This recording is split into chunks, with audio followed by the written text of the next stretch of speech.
Decimal number અને binary number જોઈ લીધું. તો હવે થર્ડ છે ઓક્ટલ નંબર. તો આપણે અહીંયા ઓક્ટલ નંબર સિસ્ટમ જોશું. તો ઓક્ટલ નંબરમાં તમારી પાસે ટોટલ યુનિક ડિજિટ 8 હશે. 0, 1, 2, 3, 4, 5, 6 અને 7. આ તમારી પાસે 8 ડિજિટ છે. 7 છે એની મેક્સિમમ વેલ્યુ અને 0 છે એની મિનિમમ વેલ્યુ. તો અહીંયા એનો બેઝ થશે 8. ઘણા આને રેડિક્સ પણ કહે. એટલે આપણા ડેસિમલ નંબરની રેડિક્સ શું છે? 10 અને બાઇનરીની 2. કેમ કે ડેસિમલમાં 10 યુનિક ડિજિટ છે, બાઇનરીમાં 2 યુનિક ડિજિટ છે અને ઓક્ટલમાં ટોટલ 8 યુનિક ડિજિટ છે.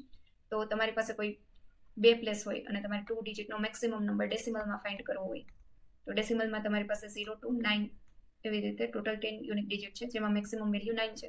તો તમે અહીંયા 9 પુટ કરી દેતા હતા તો તમારો મેક્સિમમ નંબર 2 ડિજિટનો 99 થતો હતો. એવી જ રીતે બાઇનરી માટે 1 1 પુટ કરતા હતા, કેમ કે 0 અને 1 બે જ વેલ્યુ છે, જેમાં 1 છે એ મેક્સિમમ વેલ્યુ છે.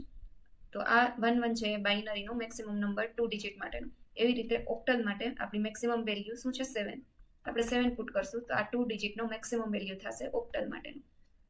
હવે આપણે 0, 1, 2, 3, 4, 5, 6 અને 7 સુધી તો રિપ્રેઝેન્ટ કરી દઈશું. હવે જ્યારે 8 રિપ્રેઝેન્ટ કરવું હોય તો ઓક્ટલમાં કેવી રીતે થશે? તો આપણે 9 સુધી રિપ્રેઝેન્ટ કરતા હતા, એ પછી 10 આપણે 1 0 થી કરીએ છીએ, કેમ કે 9 પછી કોઈ યુનિક ડિજિટ નથી વધતો, તો આપણે સેકન્ડ પ્લેસની જરૂર પડે છે. એવી જ રીતે અહીંયા યુનિક ડિજિટ કોઈ નથી રહેતું, તો આપણે 1 0 થી 8 ને રિપ્રેઝેન્ટ કરશું. તો અહીંયા 8 નો પાવર 0 એટલે કે આ પ્લેસ પર બધા એક એક વાર રિપીટ થશે. હવે અહીંયા આપણે સેકન્ડ પ્લેસની જરૂર પડેલી, તો અહીંયા 0 છે 8 ટાઈમ્સ રિપીટ થશે. હવે 1 છે એને તમારે 8 ટાઈમ રિપીટ કરવાનું. 5, 6, 7 અને 8. અને આ જે બધા ડિજિટ છે એ આ પ્લેસ પર એક એક વાર રિપીટ થાય.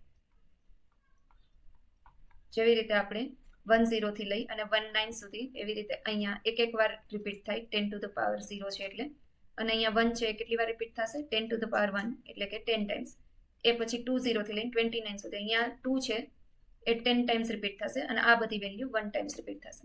તો એવી જ રીતે અહીંયા 8 છે અને આ થઈ જશે 15. હવે જ્યારે તમારે 16 રિપ્રેઝેન્ટ કરવું હોય તો અહીંયા તમારે 2 0 નો યુઝ કરવો પડશે, કેમ કે 7 પછી તમારું કોઈ એવું મેક્સિમમ ડિજિટ નથી, કેમ કે આપણે 8 નો યુઝ ના કરી શકીએ ઓક્ટલમાં.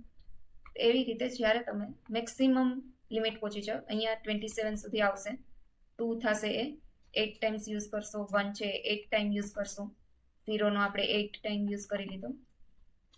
એવી જ રીતે જ્યારે 7 સુધી પહોંચશો ત્યારે આપણે મેક્સિમમ નંબર મળી ગયો 2 ડિજિટનો, અને હવે તમારે યુઝ કરવો છે આના પછીનો મેક્સિમમ નંબર. તો એના માટે તમારે થર્ડ પ્લેસ જોશે.